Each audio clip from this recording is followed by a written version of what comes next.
So imagine, if you will, an America that opts to not educate its students beyond high school. So in this America, the senior walks up on stage, shakes a couple of hands, gets a diploma, gets to walk across and move the tassel, and then on the way out, somebody pats him on the back and says, "Congratulations, you are now expected to be a completely successful, contributing member of society. Go get a job and live on your own." How many of our students would be successful at that point? Personally, if somebody had given me that news that I now had to go get a job, feed myself, pay my bills, do my taxes, I would have turned around, walked right back up the stage, handed the diploma back, and just said, "Nope, not ready." And for most students, the time to do that is college. In fact, today, there are about 20 million college students in 4,200 colleges across the United States that take, on average, 6 years to get a 4-year degree. Think about that one for a second. I'm going to own up. It took me 5 years to get a 4-year degree, but in my defense, I just liked my undergraduate experience so much that I opted for the Victory Lap. That was really the only reason. But believe it or not, for 1 in 25 students in the United States right now, this is exactly what we're asking them to do: to graduate and go on to be successful in their own capacity without a next step in education. And those 1 in 25 students are students that have intellectual disabilities, developmental delays, or find themselves on the autism spectrum. And it's unfortunate because these are phenomenal individuals with amazing capacity, but they're not given the opportunity to learn at their pace and to learn the content necessary to be successful. So I'm going to tell you a few stories today of individuals that I know personally and how successful they are today as a result of being given that opportunity to learn.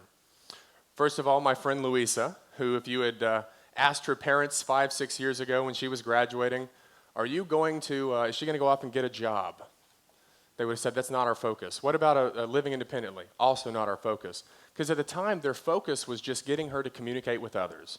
She, while she has a voice, very smart, and very great personality, wasn't ready to communicate on a daily basis with people in the community. And unfortunately, that's going to keep you from being successful in work. So she joined a program after high school where she worked specifically on social skills development for about 5 years. Today, she has a job at the Allen Event Center, and she volunteers 2 days a week at the Plano Children's Hospital. Very engaged, and she's able to communicate.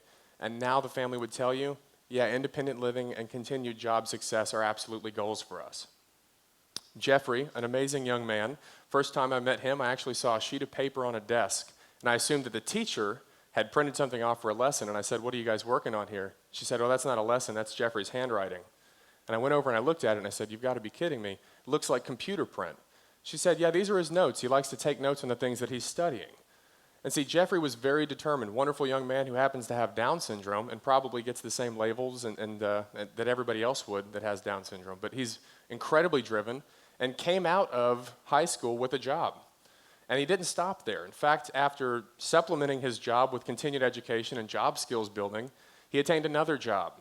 And I've been told in the last month, in addition to having a part-time job at a therapy center, a part-time job at an optometrist's office that he's retained since graduating high school, he also just completed 5,000 hours of community service at the Medical Center of Plano.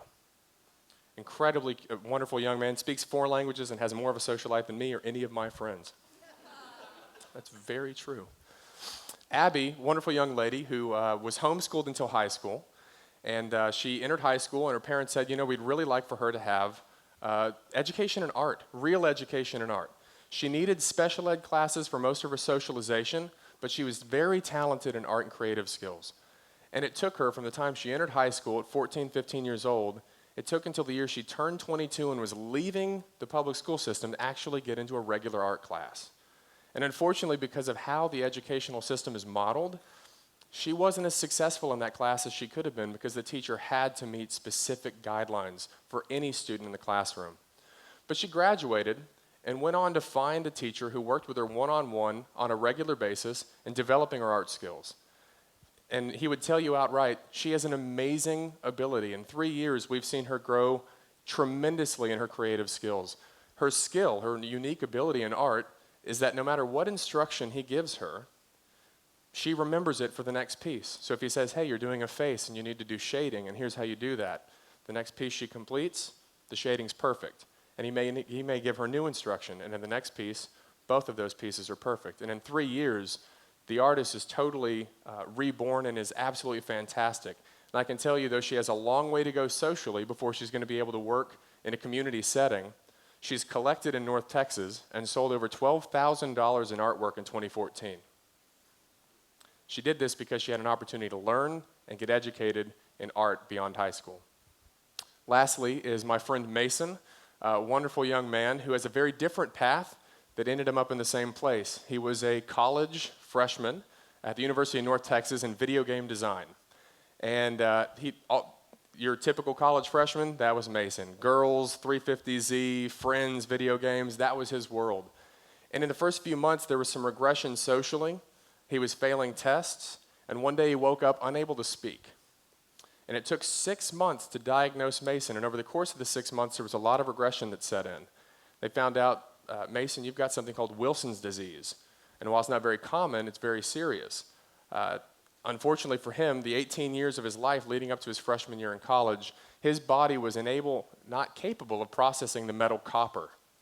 And so it built up through his system, through all of the water and all the wrappers and everything that he took in, and unfortunately passed through his frontal lobe and did frontal lobe damage. Presents itself very similar to that of somebody that's had a stroke.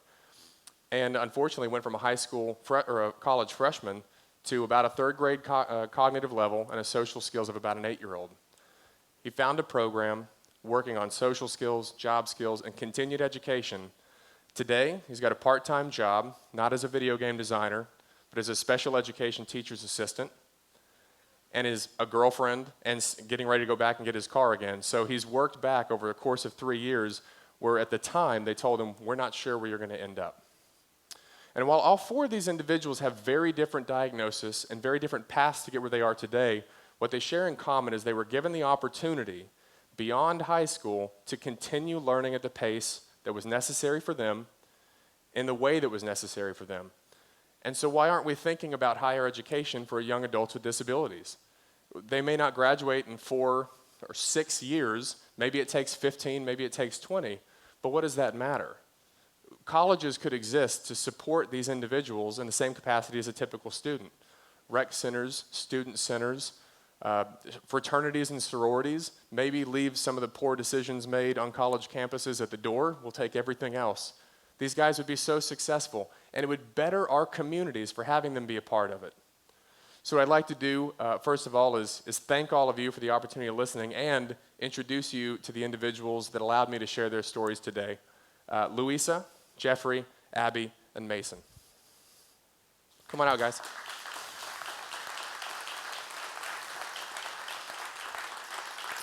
He's a good dresser, too.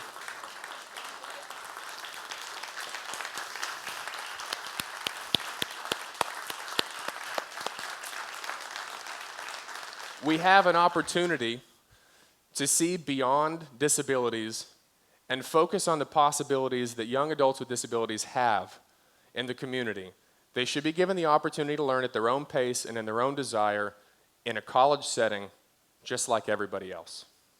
Thank you very much.